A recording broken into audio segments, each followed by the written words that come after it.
રેવાર એક ટોમેટો વધારે આલો એક એ દાળમાં નાખવાનું દાળ કરતા આવડે બધું આવડે પેલા દાળ આવડે તમે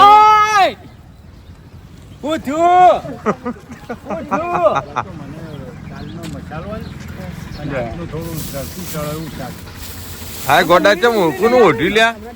એ વચ્ચે જેઠ ક દિયો રહ્યો તે ઓઢિયો ચમ ઓઢિયો તમારે આવું કરે છે ભાઈ જેઠ આયા કે હું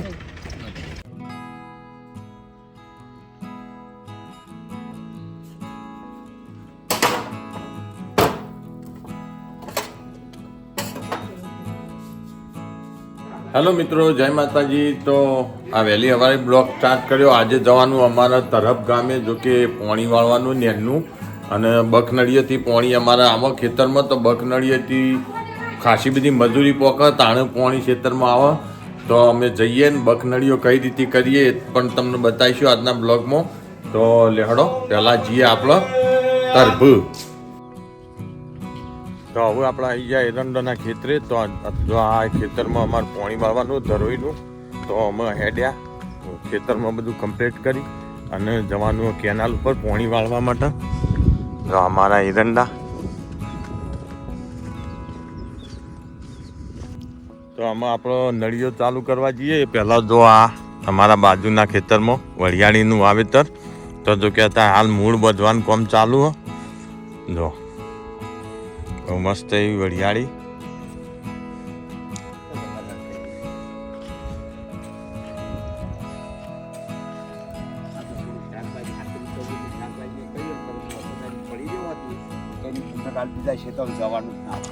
તો આમાં આપણે જઈએ નળી ચાલુ કરવા લે હડો કાળુભાઈ હેડો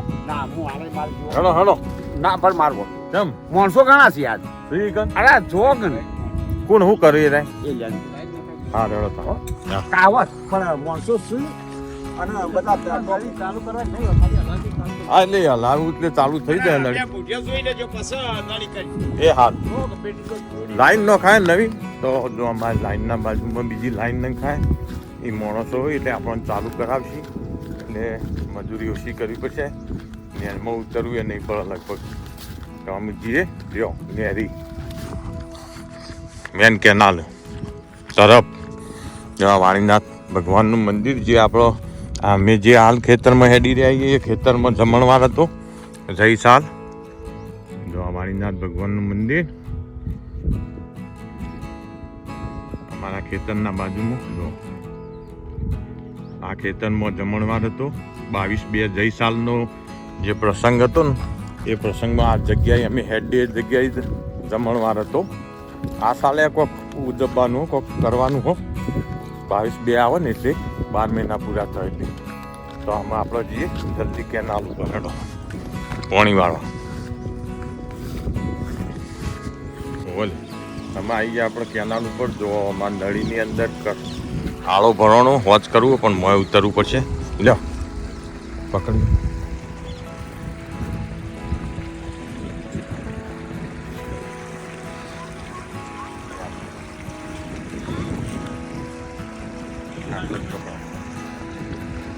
વધુ નહીં પડેલા હોય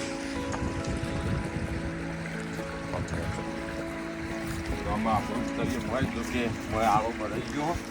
અને ગમે તેટલું પાણી આવે રાત હોય કે દાળો હોય ઠંડી હોય કે ગરમી હોય ઉતરવું પડો પાણી ચાલુ કરો શું કેવું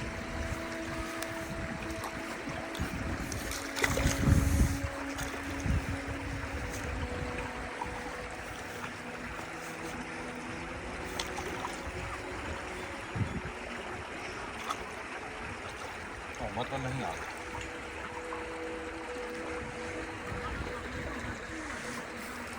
આ ભરી જેવી હાલત બી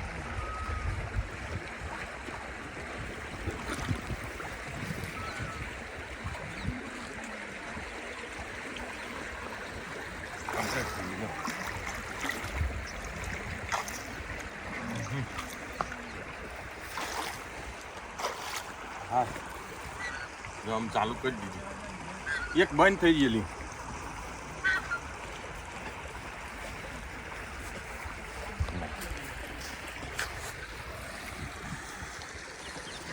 જો આ મેન કેનાલ તરફની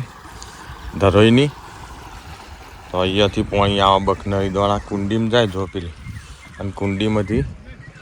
લાઈન દ્વારા ખેતરમાં જાય તો જો મેં આળો ભરી ગયો તો નળી બંધ થઈ જઈ હતી આમ ચાલુ કરી જો એક બાજુ રોપડી ખેંચાય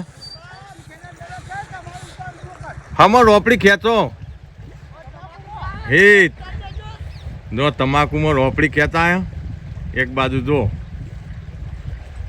અમારા ખેડૂતોને આ જિંદગી હવાર થાય ને કો તો રોપડી ખેંચવાની હોય કો તો પછી તમાકુમાં કોઈ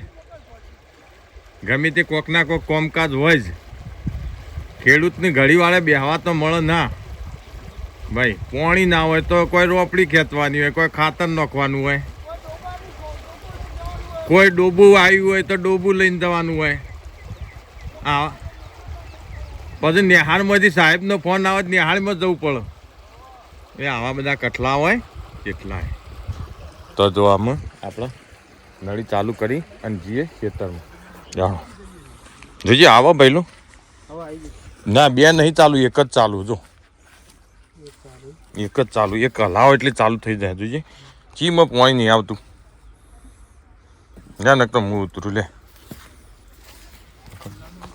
હા તા આગળ કેમેરા હા ભાવ ઓય પાછું ઉતરવું પડશે કે એક નળી ગમે તે બંધ થઈ ગયેલી હે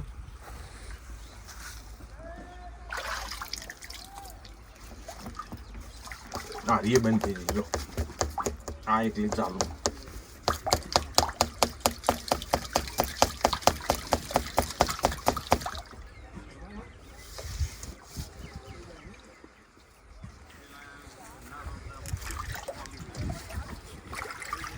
એક નળી ચાલુ ફૂલાબા મંડ્યું હા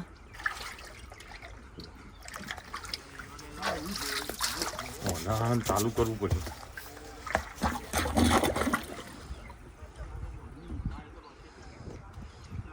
મેડમ ચાલુ કરી કરવું પડશે પોણી તો અમે પોણી વાળીને આવી ગયા આપણો ખેતરે અને જો અમારું ખેતર એ આ એરંડા રે અમારું ખેતર અને આ વાણીનાથની જમીન મહારાજની અમારા વચ્ચે શેઢો જ છે ખાલી આરે